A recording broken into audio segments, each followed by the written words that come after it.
মালিক তুমি আমাকে মাফ করে দাও, আমি আল্লাহ তোর কান্না দেখা মাত্র তোর জীবনের সব দাবি আদায় করে ফেলবো। ওই কান্না বড় দামি এক সম্পদ। আল্লাহ বলেন ফালিয়াজহাকু কালিলা ওয়ালিয়াবকু কাসীরা, কম হাসো বেশি বেশি কান্না করো। এর নবীর উম্মতের দল আজকে এত বয়ান এত বয়ান এত বয়ান, হাজারো মানুষ মোনাজাত করে কাঁদে, কিন্তু তোমার আমার চোখে পানি নেই কেন? মনে করিও না বাহাদুরি, বড় নিজের লজ্জাবোধ করো।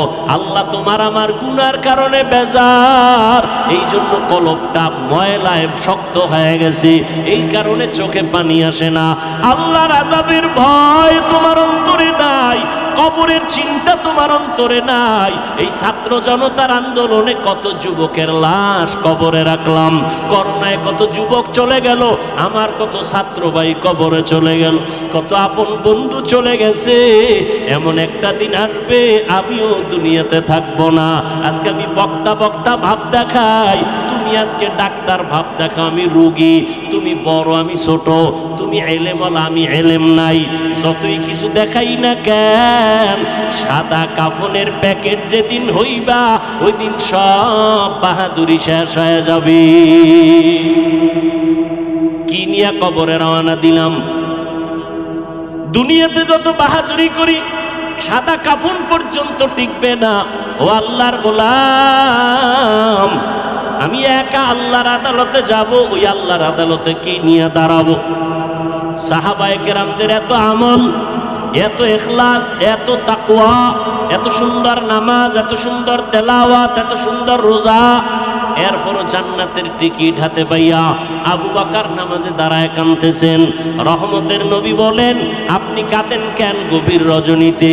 আবু বকর বলেন ইয়া রাসূলুল্লাহ, আল্লাহর আদালতে কেমনে দাঁড়াবো সেই ভয়ে কান্না করি।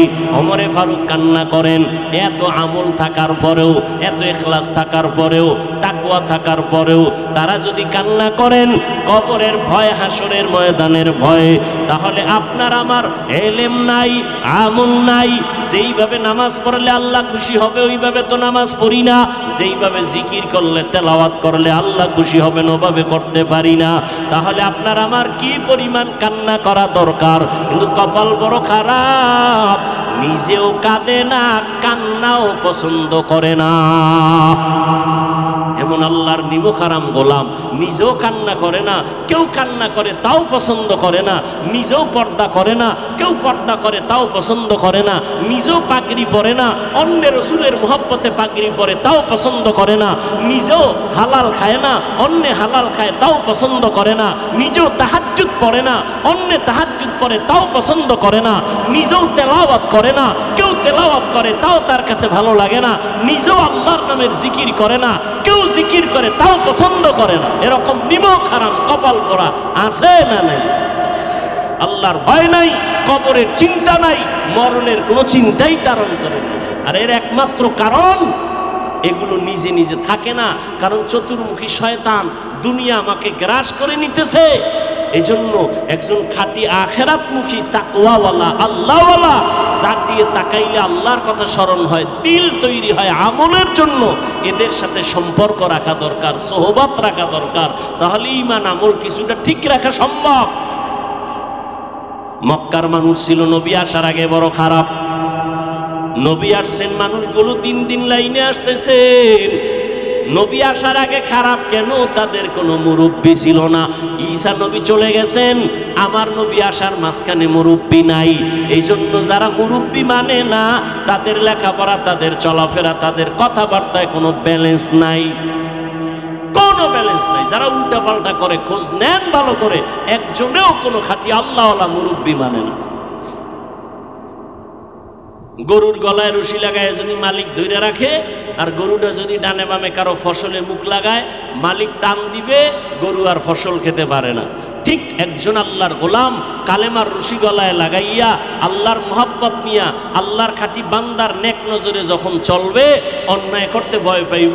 আমি যদি এখন একটা অন্যায় করি, আমাকে এক্ষুনি টেলিফোন করবে আমার মুরব্বী, এই হাফিজ এটা বললি কেন, তাড়াতাড়ি ক্ষমা চা। আর যদি আমি স্বাধীন মনে করি আমার কোনো জবাবদেহিতা নাই, তাহলে আমি বেপরোয়া হয়ে যাব। রাস্তায় কুত্তার অভাব নাই, আছে না নাই? বাজারে রাস্তায় অনেক কুত্তা, একটারও দাম নাই। মালিকের শিকল যেই কুকুরের গলায় লাগানো, এই কুকুরের দাম আছে। খোলা আকাশে পাখি উঠতেছে, একটা পাখির দাম নাই। মালিকের খাঁচায় যেই পাখিটা আটকানো, এটার বড় দাম। কোটি মানুষ ঘুরতেছে, মন মতো খাইতেছে, ঘুমাইতেছে, কোনো দাম নাই। ওই মানুষটার দাম যে রসুলের আদর্শের মালা গলায় লাগাইয়া আর রসুলের বন্ধু উলামায়ে আহলে হকের নেক নজরে চলে, এই মানুষটার অনেক দাম। দুনিয়াতেও দাম, আখিরাতেও দাম। ফামান কানা ইয়ারজু লিকা রাব্বিহি ফালইআমাল আমালান সালিহা। আমলের খাতা শূন্য। সাহাবায়ে কেরাম জান্নাতের টিকিট হাতে পাইয়া কেন তারা এত আমল করেছেন? আবু বকর নামাজে কাঁদতেছেন, ওমরে ফারুক কান্না করতেছেন, আল্লাহর আদালতে দাঁড়ানোর ভয়ে কান্না করেন। আল্লাহ কোরআনে বলেন, ওয়া আম্মা মান খাফা মাকামা রাব্বিহি ওয়া নাহান নাফসা আনিল হাওয়া ফাইন্নাল জান্নাতা হিয়াল মাওয়া। আল্লাহর আদালতে দাঁড়াইয়া হিসাব দেওয়ার ভয় যদি নিজেরে কন্ট্রোল করিয়া গুনাহ ছাড়ে, আল্লাহ তাকে জান্নাতুল মাওয়া দান করবেন। এরে নবীর উম্মতের দল, ওমরে ফারুকের ঘটনা আমি সব প্রায় মাহফিলে বলি। ওমরে ফারুক খেলাফতে বসা, অর্থ মন্ত্রণালয়ের দায়িত্বে বসা নবীর সাহাবী আবু উবায়দা ইবনুল জাররাহ রাদিয়াল্লাহু আনহু। ঈদ আসছে, ঈদের আগের 2-1 দিন আগে স্ত্রী ডাক দিয়া বলেন, ও খলিফাতুল মুসলিমিন, আমাদের কোনো কেনাকাটার দরকার নাই, সন্তানের কেনাকাটা লাগবে, টাকা নাই। ওমরে ফারুক রে বলে, বিবি, ও স্বামী খলিফাতুল মুসলিমিন, বাইতুল মাল থেকে 1 মাসের অগ্রিম টাকা নিয়ে আসেন। ওমরে ফারুক শুইনা চিঠি লিখলেন, আবু উবায়দা ইবনুল জাররাহ, আগামী মাসের বেতনটা আমাকে বাইতুল মাল থেকে দিয়া দাও। যখন চিঠি চলে গেল, আবু উবায়দা ইবনুল জাররাহ চিঠি পাইয়া চোখের পানি ছেড়ে কান্না করলেন। কান্না করার পরে আবার উল্টা চিঠি লিখলেন খলিফাতুল মুসলিমিন, ওমরের কাছে চিঠি লিখলেন। ওমর চিঠি পাইলেন, লেখা আছে, ও খলিফাতুল মুসলিমিন, 1 মাসের অগ্রিম টাকা আমি দেওয়ার আগে আমার 2টা প্রশ্নের জবাব আপনাকে দিতে হবে। 1 নাম্বার প্রশ্ন, আগামী মাসের বেতনটা যে দিব, আপনি গ্যারান্টি দেন আগামী মাস আপনি বাঁচবেননি? আবু উবায়দা ইবনুল জাররাহ প্রশ্ন করে ফেললেন, আগামী মাস বাঁচবেন কিনা গ্যারান্টি দেন, আমি বাইতুল মাল থেকে বেতন দেই। 2 নাম্বার প্রশ্ন, আপনি যখন খেলাফতের চেয়ারে বসছেন, জনগণ আগামী মাস আপনাকে চেয়ারের মধ্যে খেলাফতে রাখবেনি, তার গ্যারান্টি? কেমন ইসলাম, কেমন আদেল! আগামী মাস বাঁচবেন, গ্যারান্টি আসেনি? নাই। এরপর ক্ষমতায় যে বইয়া রয়েছি, আগামী মাসে আমি থাকবো না জোহরের আগে ফলাই তুইব, এর কোনো গ্যারান্টি আছে? আবু উবায়দা ইবনুল জাররাহ বললেন, খলিফাতুল মুসলিমিন, আমি বাইতুল মাল থেকে আপনাকে টাকা দিব, 2 প্রশ্নের জবাব আমাকে দেন, আগামী মাস বাঁচবেন কিনা গ্যারান্টি। আর এই 1 মাস পরে আপনি আগামী মাস খেলাফতের চেয়ারে থাকবেন কিনা, জনগণ রাখবে কিনা, তার গ্যারান্টি দেন। ওমর চোখের পানি ছেড়ে কান্না করে আর বলে, হে মালিক, আবু উবায়দা ইবনুল জাররাহর মাকাম তুমি বাড়ায়া দাও। আমার অন্তর চোখ আবু উবায়দা আমার খোলার পথে সহযোগিতা করেছে। আল্লাহর ভয়, মরণের কোনো চিন্তাই নাই। এজন্য আল্লাহ বলেন, ও নবী আপনি জানায় দেন, যারা আমার সাথে মোলাকাত করতে চায় তাদের জন্য কর্মসূচি 2টা। 1 নম্বরে নেক আমল করবে, 2 নাম্বার তার শিরিক থেকে নিজেকে বাঁচাবে। আমলের এত দাম, কিয়ামতের ময়দানে জান্নাতীরা জান্নাতে যাবে, এত নাজ নেয়ামত পাবে, চাওয়া মাত্র পাবে, অশান্তি নাই, ওখানে কোনো টেনশন নাই, চাওয়া মনে মনে চাইবে, সামনে হাজির। এমন খাওয়া খায় পেটটা বড় হয়ে যাবে, বাথরুমের কোনো ওই গন্ধ ওখানে নাই, চিন্তাও নাই। জান্নাত এমন দামি জায়গা, কিন্তু এরপরেও জান্নাতীরা অন্তরে অন্তরে একটা আফসোস করবে, আর একটু যদি বেশি আমল করতাম আর একটু ভিআইপি জান্নাত পাইতাম। আমল আরবি শব্দ, বাংলা অর্থ কাজ। কাজের আরবি আরো শব্দ আছে, ফেলুন মানিও কাজ। ফেল মানিও কাজ, আমল মানিও কাজ, দুই কাজের ব্যবধান। সংক্ষেপ বলছি, আমল এমন কাজ যেটা আখিরাতের সাথে সম্পৃক্ত, ফেল এমন কাজ যেটা দুনিয়ার সাথে সম্পৃক্ত অধিকাংশ ক্ষেত্রে। দ্বিতীয় ব্যবধান, আমলটা করা মাত্র ক্রিয়া শুরু শেষ নাই, ফেল এমন কাজ যে করা শেষ ক্রিয়াও শেষ। আমল দুই প্রকার, নেক আমল আর বদ আমল। ফরজ, ওয়াজিব, সুন্নাত, মুস্তাহাব, জায়েদা, মুআক্কাদা সব নেক আমল। হারাম, মাকরু, তাহরিমি, তানজি, নাজায়েজ, শিরক, বিদআত সব বদ আমল। বদ আমল আবার দুই প্রকার, ফাহশা আর মুনকার। ইন্নাস সালাতা তানহা আনিল ফাহশাই ওয়াল মুনকার ওয়া লাযিকরুল্লাহি আকবার। বদ আমল আবার দুই প্রকার, ফাহশাও মানি বদ আমল, মুনকার মানি বদ আমল। ফাহশা এমন বদ আমল যেটা বুঝার জন্য কোনো বিবেক যথেষ্ট দলিলের প্রয়োজন হয় না, আর মুনকার এমন বদ আমল যেটা বুঝার জন্য বিবেক যথেষ্ট না, সমাধানের জন্য তার দলিলের প্রয়োজন হয়।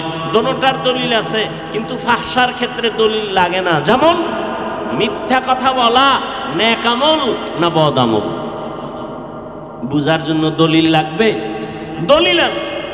ওয়াইলু ইয়াউমাইযিল লিল মুকাদ্দিবিন, ওয়াইলু ইয়াউমাইযিল লিল মুকাদ্দিবিন, ওয়াইলু ইয়াউমাইযিল লিল মুকাদ্দিবিন। মিথ্যাবাদীর জন্য জাহান্নাম, মিথ্যাবাদীর জন্য ওয়াইল নামক জাহান্নাম। দলিল আছে, তবে দলিল পর্যন্ত যেতে হয় না। হাদিসের মধ্যে দলিল, ক্বালান নবিয়্যু সাল্লাল্লাহু আলাইহি ওয়া আলিহি ওয়াসাল্লাম, ইয়াকুম ওয়াল কিযব ফাইন্নাল কিযবা ইয়াহদি ইলাল ফুজুর ওয়া ইন্নাল ফুজুরা ইয়াহদি ইলান নার। মিথ্যা থেকে উম্মত সাবধান, মিথ্যা মানুষকে চূড়ান্ত খারাপের দিকে নিয়ে যায়, খারাপের পরিণাম ফল হলো জাহান্নাম। জাহান্নাম বড় ভয়ঙ্কর জায়গা। মিথ্যা বলা মহাপাপ, এটা মাও পছন্দ করে না, সন্তান মিথ্যা বলবে, সন্তানও পছন্দ করে না মা বাবা মিথ্যা কথা বলবে, এমনকি কোনো বিধর্মীয় মিথ্যা কথা পছন্দ করে না। এটা বদ আমল, তবে দলিল আছে, লাগবে না, কারণ এটা ফাহশা। গালি দেওয়া নেক আমল না বদ আমল? কথা বলেন। বদ আমল বুঝার জন্য দলিল লাগবে, এটা বিবেক বুঝে ফেলেছে গালি দেওয়া ভালো না, দুনিয়ার কেউ গালি পছন্দ করে না। যদিও বয়ানের স্টেজে গালি না দিলে বয়ান জমে না, আছে না নাই? গালি না দিলে বয়ানই গরম হয় না, জমে না। আহা, আল্লাহ হেদায়াত দান করুন। কিন্তু রহমতের নবী কেমন এক নবী পেয়েছে রে যুবক, যেই রহমতের নবী আমার 63 বছর হায়াতে একটা গালি পর্যন্ত কাউকে দেন নাই। গালি দিবেন দূরের কথা, গালির হাজারো গালি নবী শুনছেন, একটা গালির জবাব আমার নবী দেন নাই। কেমন নবী পাইলাম, কপাল খারাপ সে নবীকে চিনলাম না, যে নবী জীবনে একটা গালি দেন নাই, গালির জবাবও দেন নাই। কেমন নবী আল্লাহ দান করছেন আমাদের, যেই নবীর 63 বছর হায়াতে কোনোদিন একটা মিথ্যা কথা বলেন নাই, একটা গালিও দেন নাই, গালির জবাবও দেন নাই। শুধু তাই না, নবীজির দুটা চোখ মোবারক দিয়া গরম করে কারো কাছে নবী তাকান নাই, গরম চোখে কারো দিকে তাকান নাই। কেমন নবী! নবীর ব্যবহার দিয়া অল্প টাইমে মক্কার চূড়ান্ত খারাপ মানুষগুলোকে ভালো মানুষ বানায় দিছেন, শুধু ব্যবহার। গালি দেওয়া মহাপাপ, এটা কেউ পছন্দ করে না, যদিও গালি দলিল লাগবে না, দলিল আছে না নাই? কুল্লি ইবাদি ইয়াকুলুল্লাতী হিয়া আহসান ইন্নাশ শাইতানা ইয়ানজাগু বাইনাহুম। আল্লাহ পাক বলেন, ও পয়গম্বর, মুমিনদের জানায় দেন কাফেরদের সাথে যেন খারাপ আচরণ না করে। কেন? যদি করে মাঝখানে শয়তান থেকে মুমিনের ক্ষতি করে ফেলবে, ঝগড়া বাঁধায় দিয়া মুমিনের ক্ষতি হবে, কাফেরের কোনো ক্ষতি হবে না। ইয়া আইয়ুহাল্লাযীনা আমানুত্তাকুল্লাহ ওয়া কুলু কাওলান সাদীদা, আল্লাহকে ভয় করো, জবানটাকে হেফাজত করো। ক্বালান নবী সাল্লাল্লাহু আলাইহি ওয়া আলিহি ওয়া সাল্লাম মান ইয়াজমান লিমা বাইনা লাহিয়াইহি ওয়া মা বাইনা রিজলাইহি আজমান লাহুল জান্নাহ। পয়গম্বর বলেন, ও দুনিয়ার উম্মত, দুই জিনিস হেফাজতের জিম্মাদারি যদি নাও, আমি রহমতের নবী তোমাকে জান্নাতে নেওয়ার জিম্মাদারি নিব। এক, লজ্জাস্থানের হেফাজত করো। দ্বিতীয়, তোমার জবানটাকে কন্ট্রোল করো। ক্বালান নবী সাল্লাল্লাহু আলাইহি ওয়া আলিহি ওয়া সাল্লাম সিবাবুল মুসলিমি ফুসুকু ওয়া কিতালুহু কুফরুন। মুমিন হইয়া মুমিনের গালি দেওয়া পাপিষ্টের কাজ, এক মুমিন আর এক মুমিনের বিরুদ্ধে জিহাদের ঘোষণা দেওয়া বেদিনদের কাজ। ক্বালান নবী সাল্লাল্লাহু আলাইহি ওয়া আলিহি ওয়া সাল্লাম আল মুসলিমু মান সালিমাল মুসলিমুনা মিন লিসানিহি ওয়া ইয়াদি। পয়গম্বর বলেন, আসল মুসলমান ওই ব্যক্তি যার হাত আর জবান দ্বারা অন্য মুসলমান নিরাপদ থাকে। আমার হাতের দ্বারাও কাউকে কষ্ট দেই না, আমার জবানের দ্বারাও কাউকে কষ্ট দেই না। কারো উপরে খারাপ ধারণা, এটা অন্তরের গুনাহ। খারাপ ধারণার কারণেই মানুষের জবানের দ্বারা গুনাহ প্রকাশ পায়। ওই লোকটারে ধারণা করে খারাপ, এবার জবানে গীবত শুরু হয়, এরপরে আবার ফেসবুকে লেখা শুরু হয়, হাতের গুনাহ। পয়গম্বর বলেন, কামেল মুসলমান ওই ব্যক্তি যে হাতের দ্বারা কাউকে কষ্ট দেয় না, জবানের কথার দ্বারা কাউকে কষ্ট দেয় না। আর খারাপ ধারণা করবা না, আগে তদন্ত করিয়া এরপরে যাচাই করো। গীবত করা যাবে না, আল্লাহর নবী নিষেধ করেছেন। একদিন আব্দুল্লাহ ইবনে মাসউদ রাদিয়াল্লাহু তাআলা আনহু বসে আছেন, তিনি বর্ণনা করেন, নবীজির পাশে বসা হঠাৎ একটা মানুষ উইঠা চলে গেল, আর একজন পাশে বসা লোকটার বদনাম বলতেছে। রহমতের নবী থামায় দিয়া বলে, এই চুপ। এবার কয়, তুমি দাঁত খেলাল করো। খেলাল কেন ইয়া রাসূলুল্লাহ? কয়, গোশত ঢুকছে দাঁতের ভিতরে। ওই গোশত খাইলাম কই? কয়, এই মাত্র না খাইলা? মানে ওই যে গীবত করিয়া মরা ভাইয়ের গোশত খাইলা, দাঁত খেলাল করো, ভেতরে গোশত ঢুকানো আছে। ইয়া আইয়ুহাল্লাযীনা আমানু জতানিবু কাসীরাম মিনায-যান ইন্না বা'দায-যান্নি ইসমুন ওয়া লা তাজাসসু ওয়া লা ইয়াগতাব বা'যুকুম বা'যা আইয়ুহিব্বু আহাদুকুম আন ইয়াকুলা লাহমা আখিহি মাইতান ফাকারিহতুমুহু ওয়াত্তাকুল্লাহ ইন্নাল্লাহা তাওয়াবুর রাহিম।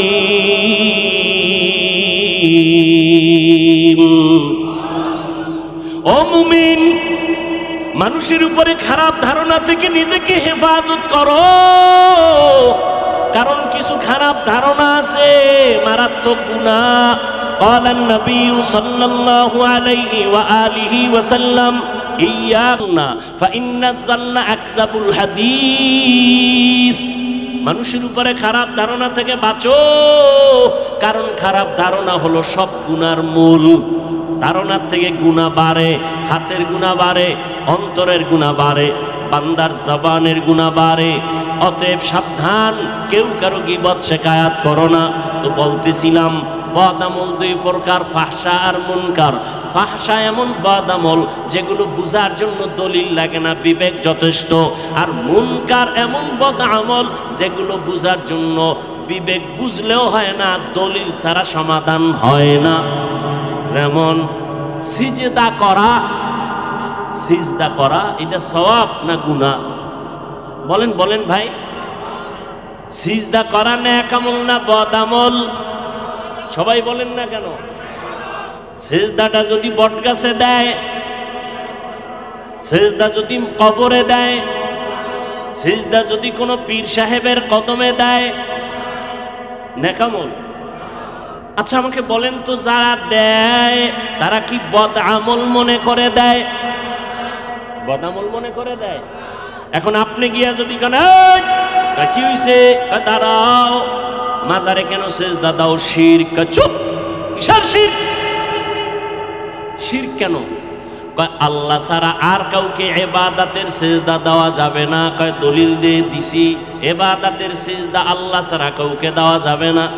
দলিল দিয়া চুপ কর, আমার জবাব নে। আমরা যে পীরের কদমে আর মাজারে সিজদা দেই, এটা ইবাদাতান না, এটা তাজিমান। এটা ইবাদতের সিজদা না, এটা সম্মানের জন্য দেই। এখন আপনি বলবেন দলিল, দলিল চাইবেন না, বিবেক বুঝে না দলিল দে। দলিল কয়টা লাগবে নে, তারপরও চেঁচামেচি করিস না। এক নাম্বার দলিল, আদম নবীরে আল্লাহর সামনে ফেরেশতারা সিজদা করছে, সম্মানের সিজদা। দলিল আরো নিবিনি, ইউসুফ নবীরে সিজদা করছে, তার মা বাবা এবং ভাই ইউসুফ নবীরে সিজদা করছে সম্মানের। ইন্নী রাআইতু আহাদা আশারা কাওকাবান ওয়াশ-শামসা ওয়াল কামার রাআইতুহুম লি সাজিদিন। আমার মতো মোল্লায় তো এই দুই দলিল ভাইয়া বোবা হয়ে গেছে, আমার চালান শেষ। যখনই আমারে দুইটা ঠাডা ভাঙ্গা দলিল দিছে, আমি চুপ হয়ে গেলাম। আমার এলেমের গহরাই আর দৌরাত্ম বন্ধ হয়ে গেল। কিন্তু না, আল্লাহ প্রদত্ত ফুরকান নামের যাদের পাওয়ার আল্লাহ দান করেছেন তাকওয়ার মাধ্যমে, এরা বলবে দাঁড়া, তোর দলিলটা বাদ দে। বল, তুই যে দুইটা দলিল দিয়েছ, ঈসা আর ইব্রাহিম আরে আদম নবীর আর ইউসুফ নবীর, বলে হ্যাঁ। আমাকে আগে জবাব দে, তুই আদমের উম্মত না ইউসুফ নবীর উম্মত? কি কইব? আমি ইউসুফ নবীর উম্মত, আদম নবীর উম্মত। কি কইব? বলবে মুহাম্মদের উম্মতকে কানে ধর, তাড়াতাড়ি কানে ধর। তোর 14 গোষ্ঠী খুঁজিয়া বের কর।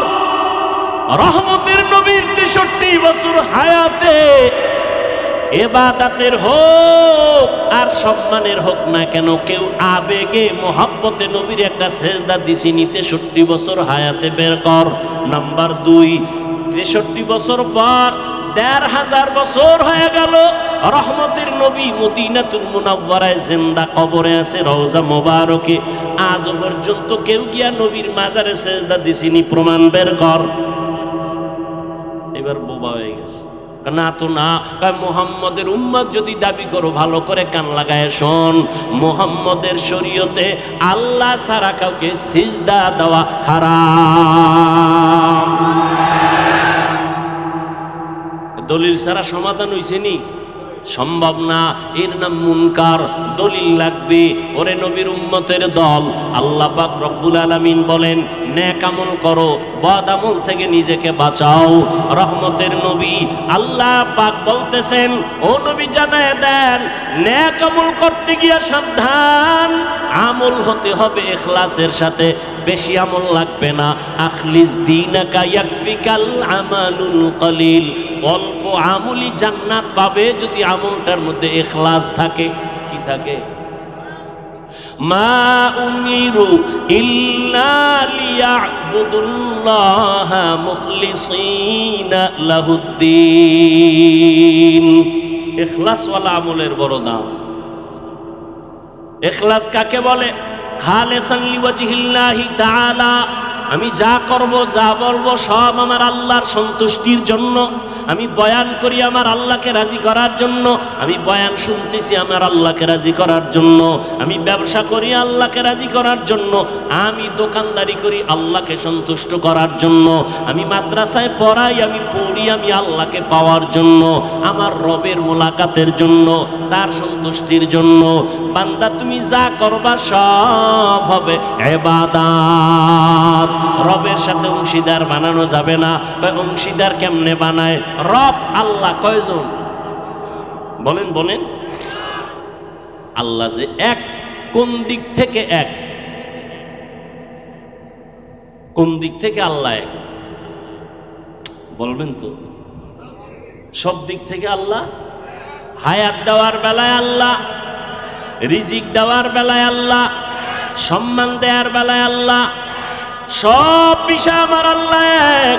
হায়াত দেওয়ার বেলায় তিনি এক, রিজিক দেওয়ার বেলায় তিনি এক আল্লাহর দেওয়া রিজিক খাইলি রে মুমিন, এক আল্লাহর দেওয়া হায়াত পাইয়া বাহাদুরি করলি, এক আল্লাহর দেওয়া খানা খাও, এক আল্লাহর দেওয়া সূর্যের আলো, এক আল্লাহর দেওয়া চাঁদের আলো, এক আল্লাহর দেওয়া বাতাস ভোগ করো, এক আল্লাহর দেওয়া পানি পান করো, সব এক আল্লাহর পাইলি, সেজদাটা তো ওই এক আল্লাহকেই দেওয়া উচিত। हकीकत से तू दुनिया बेखबर है, दुनिया की नुमाइश पर नजर है, नमी गुयम के आज दुनिया जुदा बाश बाहर कारे के बाशी बा खुदाबाश। রিজিক দেওয়ার বেলায় আল্লাহ এক, যদি কেউ মনে মনে ভাবে আর একজনও রিজিক দিতে পারে আল্লাহর মতো আরো কেউ আছে, মনে করার নাম শিরিক। যারা মনে করে তাদের নাম মুশরিক। আল্লাহ রিজিকের মালিক, যদি কেউ মনে করে আরো কেউ রিজিক দেওয়ার ক্ষমতা রাখে এর নাম শিরিক। যে মনে করেছে মুশরিক, মুশরিকদের জন্য জান্নাত হারাম। ওয়া ইউশরিক বিল্লাহ ফাকাদ হারামাল্লাহু আলাইহিল জান্নাহ। আল্লাহ বলেন যারা শিরকের গুনাহ করবা তাদের জন্য জান্নাত হারাম। এটা এমন মারাত্মক এক অপরাধ। আল্লাহ কোরআনে বলেন আমি চাইলে সব গুনাহ মাফ করব, শিরকের গুনাহ সহসায় ক্ষমা করব না। ইন্নাল্লাহা লা ইয়াগফিরু আন ইউশরাকা বিহি ওয়া ইয়াগফিরু মা দুনা যালিকা লিমান ইয়াশা ওয়া মান ইউশরিক বিল্লাহ ফাকাদ দাল্লা দালালাম বাঈদা ওয়া মান ইউশরিক বিল্লাহ ফাকাদ ইফতারা ইসমান আযীমা। শিরকের গুনাহ সহসায় ক্ষমা হবে না, অন্য গুনাহ আল্লাহ চাইলে ক্ষমা করে দিবেন। আল্লাহর মতো আরো আল্লাহ আছে মনে করার নাম শিরিক। আল্লাহর সহযোগিতায় কেউ আছে মনে করার নাম শিরিক। অর্থাৎ আল্লাহ যা দিতে পারেন এটা আরো কেউ পারেন মনে করার নাম শিরিক। আল্লাহ কারো সহযোগিতা নিয়ে কাজ করেন এই ধারণা রাখার নাম শিরিক। আল্লাহ কয় খবরদার 100% ইখলাস নিয়ে আমল করো, আর 100% শিরিক থেকে তুমি মুক্ত থাকো। ইখলাসওয়ালা আমল করো যেখানে অন্যের কোনো দখল নাই, একমাত্র আল্লাহকে রাজি করার জন্য তুমি সব করো।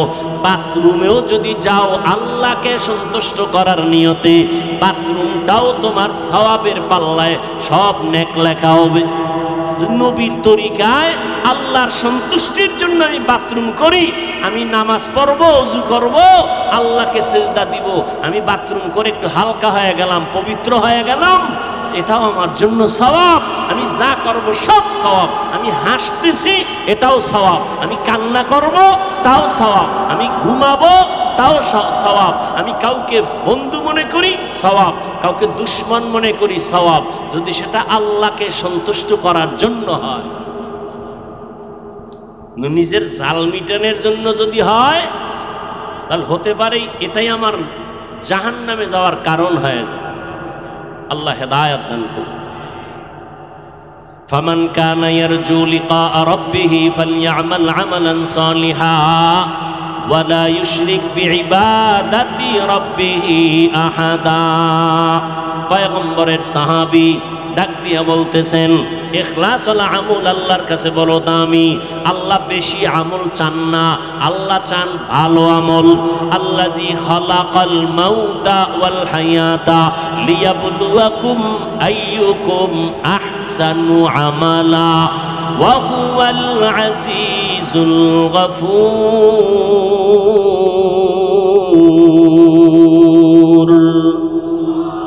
আল্লাহ বলেন আমি বেশি আমল চাই না, আহসানু আমালা বলছেন, আকসারু আমালা বলেন নাই। বেশি আমল চাই না, চাই ভালো আমল, শিরিক মুক্ত আমল। যেই তোমার ইবাদতে শিরিক নাই। শিরিক প্রথমত দুই প্রকার, শিরিক ফি জাত, শিরিক ফি সিফাত। আল্লাহর জাত সত্তার সাথে অংশীদার বানানো, আল্লাহর গুণের সাথে অংশীদার বানানো। আল্লাহর গুণ হলেও আল্লাহ তিনি গাইবের মালিক, যদি কেউ মনে করে এই পাওয়ার আরো কারো আছে, আল্লাহর মতোই গায়েব জানে, এর নাম শিরিক। এটা শিরিক ফি সিফাত। এই শিরিকের আর এক নামে বলে শিরিকে আকবর, শিরকে আসগর। এই নামটাকে আর এক নামে বলে শিরকে জলি, শিরকে খফি। টোটাল শিরিক আবার 5 প্রকার। শিরিক ফিল কুদরত, শিরিক ফিল হুকুম, শিরিক ফিস সামঈ ওয়াল বাসর, শিরিক ফিল ইলম, শিরিক ফিল ইবাদাত। শিরিক থেকে জীবনটাকে বাঁচাও, কারণ শিরিক যুক্ত আমল কিয়ামতের দিন কাজে লাগবে না। আল্লাহ বলেন নুকিমু লাহুম ইয়াউমাল কিয়ামাতি ওয়াজনা। শিরিক যুক্ত আমল আল্লাহ ওজনের পাল্লায় দিবেন না। ইখলাস ভালো আমল। পয়গম্বরের সাহাবী মুআজ ইবনে জাবাল রাদিয়াল্লাহু তাআলা আনহু লিখেন, আল্লাহর কাছে সব আমল ভালো হবে না, তবে হ্যাঁ ওই আমলটা আল্লাহর কাছে ভালো হবে যে আমলটার মধ্যে 4টা গুণ পাওয়া যাবে। ওই সেজদাটা ভালো বলে কবুল হয়ে যাবে যদি 4টা গুণ পাওয়া যায়। ওই তেলাওয়াতটা আল্লাহর কাছে কবুল হবে যেই তেলাওয়াতের মধ্যে 4 গুণ পাওয়া যাবে। যে কোনো আমল আল্লাহর কাছে কবুল। আর এই 4টা গুণ যদি পাওয়া না যায়, আমি জীবনভর যত আমল করব কোনো আমল আল্লাহর কাছে কবুলিয়তের দরওয়াজায় পৌঁছবে না। 1 নাম্বার গুণ থাকতে হবে। 4টা গুণ লাগবে। মুআজ ইবনে জাবাল বলেন 1 নাম্বার গুণ হলো ইলম। যেই আমলটা করব এই আমলের ইলম আমার থাকতে হবে। যাকাত দেওয়া যেমন ফরজ, যাকাতের ইলম নিজের মধ্যে থাকাও তেমন ফরজ। রোজা রাখা যেমন ফরজ, রোজার ইলম অন্বেষণ করাও ফরজ। ইলম লাগবে। আর ইলমটা পাওয়ার রাস্তা হলো 2টা, রিজালুল্লাহ, কিতাবুল্লাহ। একটা রাস্তা বাদ দিলে তার ইলম কামিয়াবির সাথে কখনো আসবে না। ব্যক্তিও লাগবে, কিতাবও লাগবে, মুরব্বিও লাগবে। এই দুনিয়াতে একদল আছে বলে আমরা কিতাব মানি, ব্যক্তি মানি না। আল্লাহর কসম, আল্লাহর কসম, আল্লাহর কসম, তারা গোমরাহ। তারা কি? যারা বলে আমরা ব্যক্তি মানি না, কিতাব মানি, কোন ব্যক্তি মানি না, সে গোমরাহ, পথভ্রষ্ট। আর একদল আছে এরা বলে আমরা ব্যক্তি মানি, কিতাবাদি মানি না, আমার পীর যা কয় তাই মানি, জাহান্নামে গেলে যাব।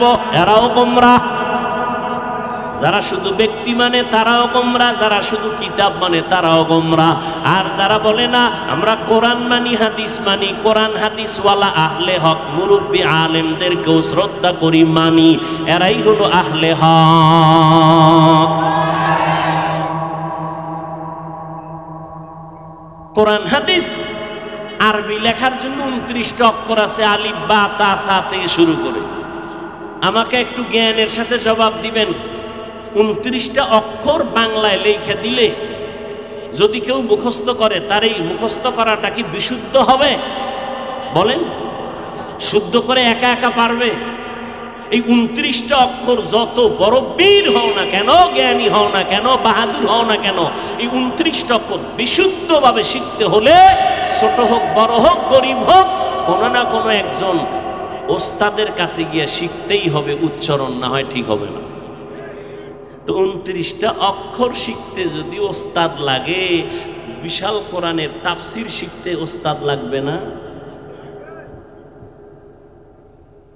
নিজে নিজে নিজে নিজে নিজে নিজে ইবলিস হওয়া যায়, নিজে নিজে নিজে নিজে শয়তান হওয়া যায়, আল্লাহর খাঁটি বান্দা হওয়া যায় না। আল্লাহ হেদায়াত দান করুন। মুআজ ইবনে জাবাল রাদিয়াল্লাহু আনহু বলেন 1 নাম্বার ভালো আমলের জন্য 4 গুণের 1 নাম্বার ইলম লাগবে। ইলম অর্জন করতে হবে 2 পথে, 2টা পথের সমন্বয়ে। ব্যক্তিও লাগবে, কিতাবও লাগবে। তুলনামূলক ব্যক্তির মূল্য বেশি, কিতাবের মূল্য তুলনায়। যেমন দুনিয়াতে আল্লাহ আগে ব্যক্তি পাঠাইছেন, পরে কিতাব পাঠাইছেন। 1-2 নাম্বার পার্থক্য হলো আল্লাহ ব্যক্তি পাঠাইছেন বেশি, কিতাব পাঠাইছেন কম। আবার সমস্ত ব্যক্তিদের মধ্যে আপনার আমার নবী, রহমতের নবী শ্রেষ্ঠ। আল্লাহ পাক তারে কেমন মেধা দান করলেন, কেমন জ্ঞান। আল্লাহ তো তাকে একদিকে দিলেন মুস্তফা, আর একদিকে আল্লাহ চয়েস করলেন মুজতবা। সেই নবীকেও আল্লাহ এত জ্ঞানী বানাইয়া মায়ের পেট থেকে পড়া মাত্র ঈসা নবীর মতো কিতাব দেন নাই। দীর্ঘ 40টা বছর অতিবাহিত হওয়ার পর আল্লাহ তাকে নবীকে কোরআন দিলেন, তাও রাতারাতি দেন নাই। মাত্র 5টা আয়াত নিয়ে হেরা পর্বতের গুহায় জিবরাইল আমিন আসছে, নবীকে দাঁড় করাইয়া বুকের সাথে লাগাইয়া চাপ দিলেন। 1 চাপ না 3 চাপ। জিবরাইল বললেন ইকরা, নবী বলেন মা আনা বিকারিন, আমি পড়তে জানি না। আবার নবী বললেন, জিবরাইল বললেন ইকরা, আর 1 চাপ। নবী বলেন মা আনা বিকারিন। 3 নম্বরে এত জোরে জোরে চাপ দিয়েছে, নবী এবার পারি না বলেন না, পারিও বলেন না, নবীর জ্বর উঠে গেল। বুখারী বলে, নবী বলেন, বুখারীর হাদিস, মনে হয় যেন মরণের কষ্ট আমার উপরে শুরু, জ্বর উঠে গেছে। 5 আয়াতের ভার রেশমি রুমালে জিবরাইল আয়াতগুলো লেখা নবীরে বলে আপনি পড়েন। নবী বলে আমি পড়তেই জানি না। ইকরা বিসমি রাব্বিকাল্লাযী খালাক, খালাকাল ইনসানা মিন আলাক, ইকরা ওয়া রাব্বুকাল আকরাম আল্লাযী আল্লামা বিল কলম, আল্লামাল ইনসানা মা লাম ইয়ালাম। নবী বলেন আমি গেলাম বাড়ি, খাদিজাকে গিয়া বললাম জাম্মিলুনি জাম্মিলুনি জাম্মিলুনি, আমাকে কম্বল দিয়ে আবৃত করে নাও। 3 বছরের কাছাকাছি জিবরাইল আর কোরআন নিয়ে আয় না। দেখছেন নি 23 পারা কোরআন শরীফ আর 30 পারা কোরআন শরীফ, ওজন কতটুকু? আধা কেজিও হবে না, আধা কেজিও। কিন্তু হাকিকতে এটার ওজন কত? এই কোরআন শরীফের আধা কেজি ওজন নাই, কিন্তু হাকিকতের ওজন কত? মাত্র 5টা আয়াত নিয়ে জিবরাইল আমিন চাপ দিছে, নবী বলেন আমার মরণের কষ্ট, জ্বর উঠে গেছে। 3 বছরের কাছাকাছি জিবরাইল আর আইয়ে না কোরআন নিয়া। দ্বিতীয়বারে যখন জিবরাইল বিশাল গ্যাপের পরে আসছেন, তখন আবার নিয়ে আসছেন ইয়া আইয়ুহাল মুদ্দাসসির কুম ফাআনযির ওয়া রাব্বাকা ফাকাব্বির ওয়া সিয়াবাকা ফাতাহির। এইভাবে অল্প অল্প অল্প অল্প করিয়া এই আধা কেজি ওজনের কোরআনটা, রহমতের নবী, শ্রেষ্ঠ নবী, মেধায় শ্রেষ্ঠ তুলনা নাই, জ্ঞানে শ্রেষ্ঠ তুলনা নাই, আকল শ্রেষ্ঠ তুলনা নাই, সেই পবিত্র নবী, তার কাছে 33 পারা কোরআন শরীফ অল্প অল্প করিয়া আসতে সময় লাগছে কয়দিন? এই মহাজ্ঞানীরা বলেন 23 বছর যদি আমার নবীর কাছে কোরআন আসতে সময় লাগে, ওই কোরআন তুমি রাতারাতি বইরা মুফাসসির হয়ে যাইবা, ধ্বংস ছাড়া কিছু না। এলমেরা এজাজু করদান বেহিসাব, খলকেরা দাদান জবাবে বাসওয়া। খবরদার, এলেম আসার পথ 2টা, ব্যক্তি আর কিতাব। রহমতের নবীকে 40-এর পরে আল্লাহ কোরআন শরীফ দিলেন কেন? আগে দেন নাই কেন? দীর্ঘ 40 বছর চলিয়া গেল, এরপরে আল্লাহ কোরআন দেওয়া শুরু করলেন কেন? 20 বছরেও তো পারতেন, 15 বছরেও তো পারতেন। 25 বছরে যখন আম্মা জান খাদিজা রাদিয়াল্লাহু আনহাকে বিবাহ করলেন, পারতেন, দিলেন না কেন? আবার আল্লাহ নিজেই কয় লা তুহাররিক বিহি লিসানাকা লিতাজালা বি ইন্না আলাইনা জামাহু ওয়া কুরআনা। আপনি নাড়াচাড়া করবেন না আপনার জিহবা মোবারক, আপনি কষ্ট করবেন না, আমি আল্লাহ আমার কুদরতি ক্ষমতায় আপনার সিনার মধ্যে কোরআন ঢুকায় দিব। এত সুন্দর বাণী দিয়া আবার জিব্রাইলের পাঠাইয়া নবীর 3 বার চাপ দেওয়ায়া জ্বর উঠাইলেন কেন? আল্লাহ তো চাপ ছাড়াই দিতে পারতেন, দিলেন চাপ আবার 3 বার দিলেন কেন? মক্কার মতো দামি জায়গা, যেখানে 1 রাকাত নামাজ পড়লে 1 লক্ষ রাকাত নামাজের সওয়াব, একটা সিজদা দিলে 1 লক্ষ সিজদার সওয়াব। যেই বাইতুল্লাহর কিনারায় একবার আল্লাহ বলবেন 1 লক্ষ বার আল্লাহ বলার সওয়াব। যেই বাইতুল্লাহ তাকাইয়া থাকলে শুধু সওয়াব আর সওয়াব আর সওয়াব।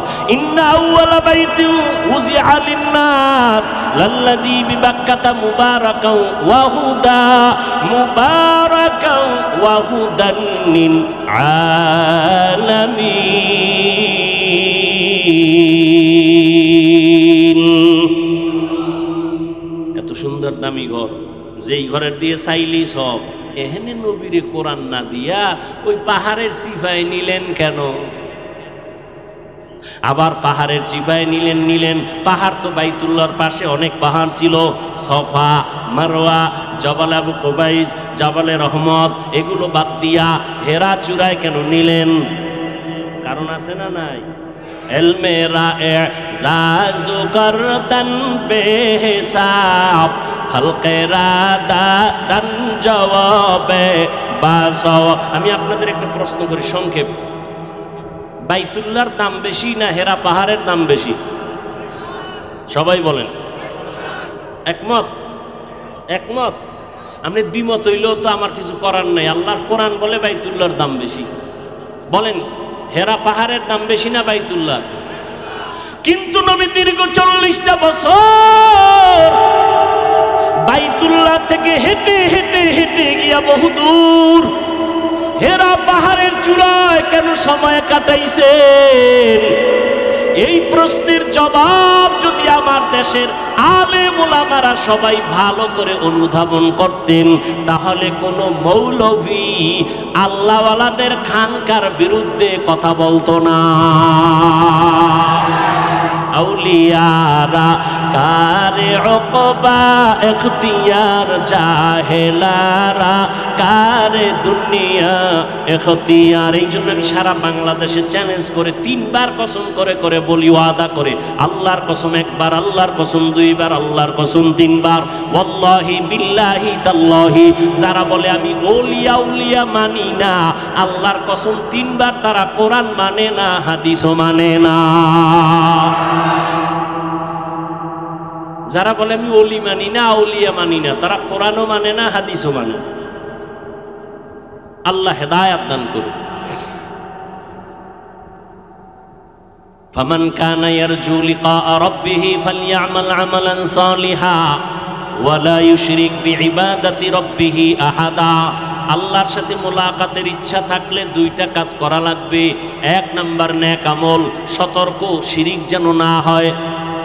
নেক আমল হবে ইখলাসের সাথে, ভালো আমল, বেশি আমল না। বেশি আমল না মানি ওই বেদাতিরা তো এমনই বলে, নামাজের মতো নামাজ 1বার পড়লেই হয়। আবার স্লোগান দেয়, ছন্দ বানায়, নামাজ পড়ো মুসল্লি, নামাজের কি রাখো ডর, যেই নামাজে জান্নাত পাবি সেই নামাজ কোথায় তোমার?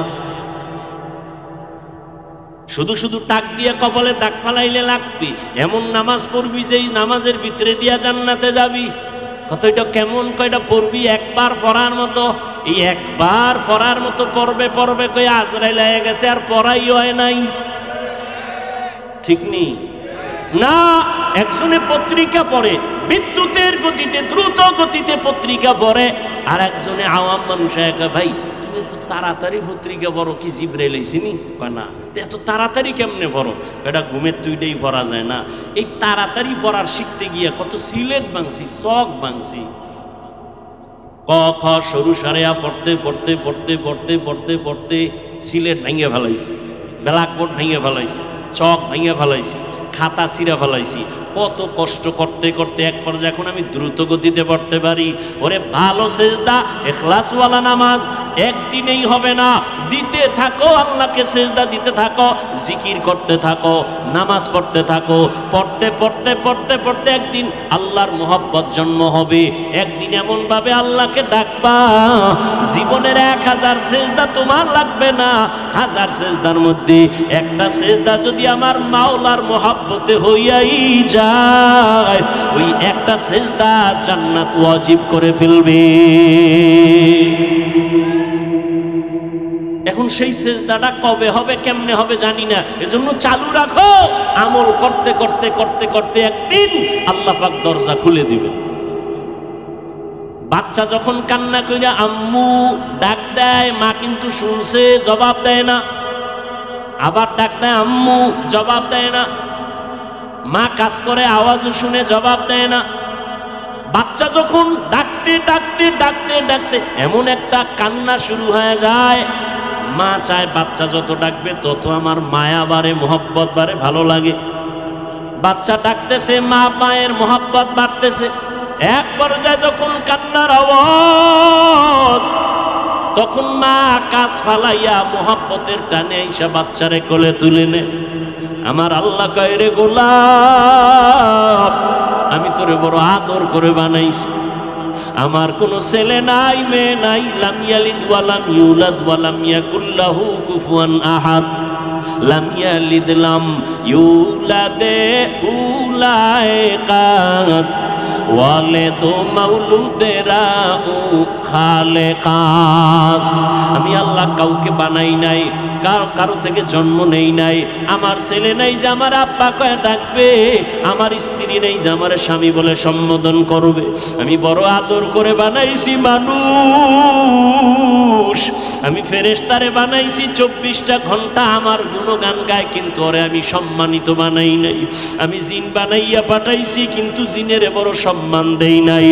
ও মানুষ, তোরে বানাইছি বড় আদর করিয়া। ও গোলাম, তুই দুনিয়াতে গিয়া আমি মাওলাকে একবার আল্লাহ বলে ডাক দিবি।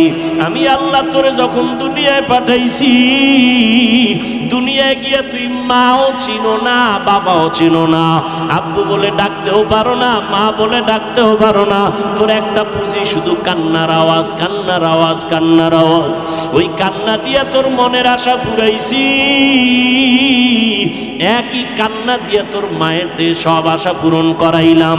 তুই কান্না করছো, ক্ষুধা লাগছে, কিন্তু বাবায় জানে না মায়ের ভিতরে একটা রাডার বানায় দিছি, চুম্বুক লাগাই দিছি। তার মা টের পায় তোর খানা এখন কান্না চায়, খানা মা তোরায় খানা দিছি।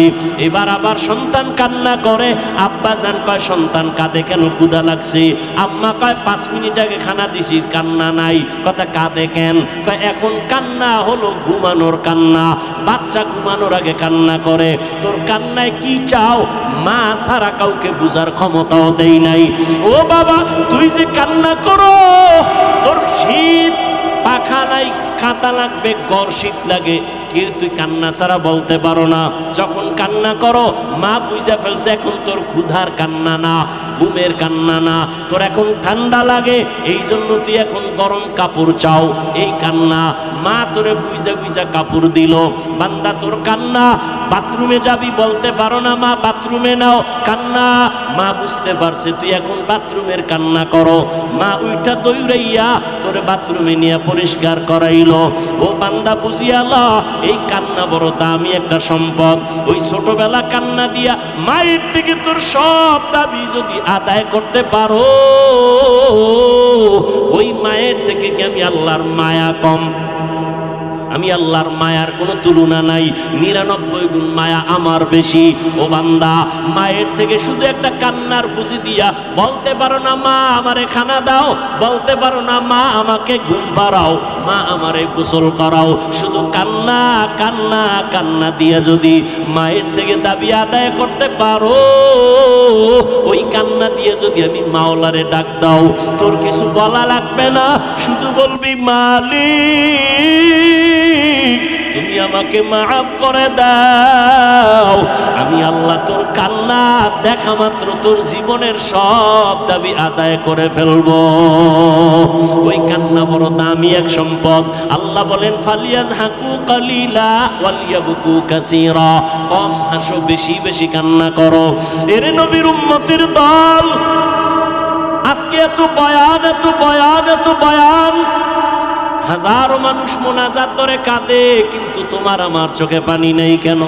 মনে করিও না বাহাদুরি, বরং নিজেরে লজ্জাবোধ করো। আল্লাহ তোমার আমার গুনার কারণে বেজার, এই জন্য কলবটা ময়লায় শক্ত হয়ে গেছে, এই কারণে চোখে পানি আসে না। আল্লাহর আযাবের ভয় তোমার অন্তরে নাই, কবরের চিন্তা তোমার অন্তরে নাই। এই ছাত্র জনতার আন্দোলনে কত যুবকের লাশ কবরে রাখলাম, করোনায় কত যুবক চলে গেল, আমার কত ছাত্র ভাই কবরে চলে গেল, কত আপন বন্ধু চলে গেছে। এমন একটা দিন আসবে আমিও দুনিয়াতে থাকবো না। আজকে আমি বক্তা বক্তা ভাব দেখাই, তুমি আজকে ডাক্তার ভাব দেখাও, আমি রোগী, তুমি বড় আমি ছোট, তুমি এলেমওয়ালা আমি এলেম নাই।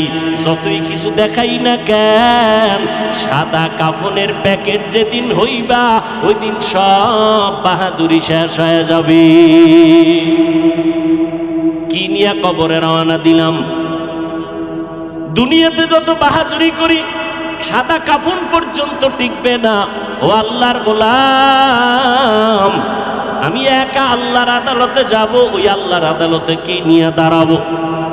সাহাবায়ে কেরামদের এত আমল, এত ইখলাস, এত তাকওয়া, এত সুন্দর নামাজ, এত সুন্দর তেলাওয়াত, এত সুন্দর রোজা, এরপরও জান্নাতের টিকিট হাতে পাইয়া আবু বকর নামাজে দাঁড়ায় কাঁদতেছেন।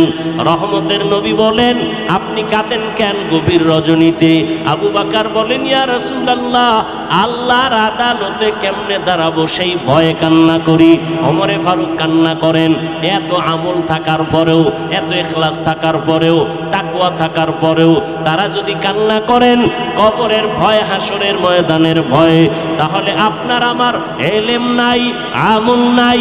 যেইভাবে নামাজ পড়লে আল্লাহ খুশি হবে ওইভাবে তো নামাজ পড়ি না, যেইভাবে জিকির করলে, তেলাওয়াত করলে আল্লাহ খুশি হবেন ওভাবে করতে পারি না।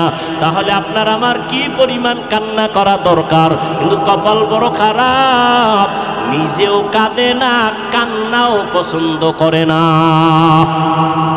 এমন আল্লাহর নিমখারাম গোলাম, নিজেও কান্না করে না, কেউ কান্না করে তাও পছন্দ করে না, নিজেও পর্দা করে না, কেউ পর্দা করে তাও পছন্দ করে না, নিজেও পাগড়ি পরে না, অন্যের রাসূলের মহব্বতে পাগড়ি পরে তাও পছন্দ করে না, নিজেও হালাল খায় না, অন্যে হালাল খায় তাও পছন্দ করে না, নিজেও তাহাজ্জুদ পড়ে না, অন্যে তাহাজ্জুদ পড়ে তাও পছন্দ করে না, নিজেও তেলাওয়াত করে না, কেউ তেলাওয়াত করে তাও তার কাছে ভালো লাগে না, নিজেও আল্লাহর নামের জিকির করে না, কেউ জিকির করে তাও পছন্দ করে না। এরকম নিমখারাম কপাল পরা আছে না নাই?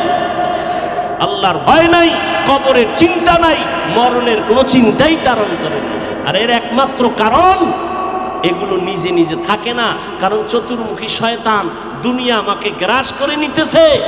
এজন্য একজন খাঁটি আখেরাতমুখী তাকওয়াওয়ালা আল্লাহওয়ালা, যার দিয়ে তাকাইলে আল্লাহর কথা স্মরণ হয়, দিল তৈরি হয় আমলের জন্য, এদের সাথে সম্পর্ক রাখা দরকার, সোহবত রাখা দরকার, তাহলে ঈমান আমল কিছুটা ঠিক রাখা সম্ভব। মক্কার মানুষ ছিল নবী আসার আগে বড় খারাপ। নবী আসছেন, মানুষগুলো দিন দিন লাইনে আসতেছেন। নবী আসার আগে খারাপ কেন? তাদের কোনো মুরব্বী ছিল না। ঈসা নবী চলে গেছেন, আমার নবী আসার মাঝখানে মুরব্বী নাই। এই জন্য যারা মুরব্বী মানে না, তাদের লেখাপড়া, তাদের চলাফেরা, তাদের কথাবার্তায় কোনো ব্যালেন্স নাই, কোনো ব্যালেন্স নাই। যারা উল্টা পাল্টা করে, খোঁজ নেন ভালো করে, একজনেও কোনো খাঁটি আল্লাহওয়ালা মুরব্বী মানে না।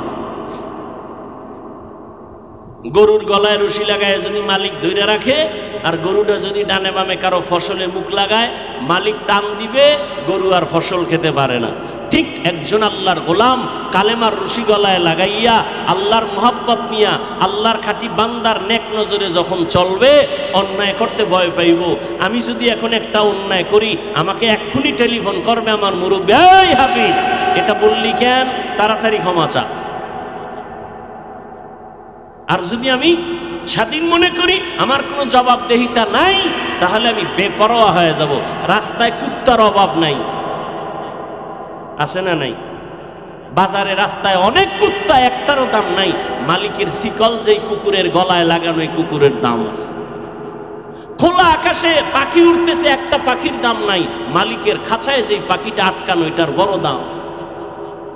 কোটি মানুষ ঘুরতেছে, মন মতো খাইতেছে, ঘুমাইতেছে, কোনো দাম নাই। ওই মানুষটার দাম যে রসুলের আদর্শের মালা গলায় লাগাইয়া আর রসুলের বন্ধু উলামায়ে আহলে হকের নেক নজরে চলে, এই মানুষটার অনেক দাম। দুনিয়াতেও দাম, আখিরাতেও দাম।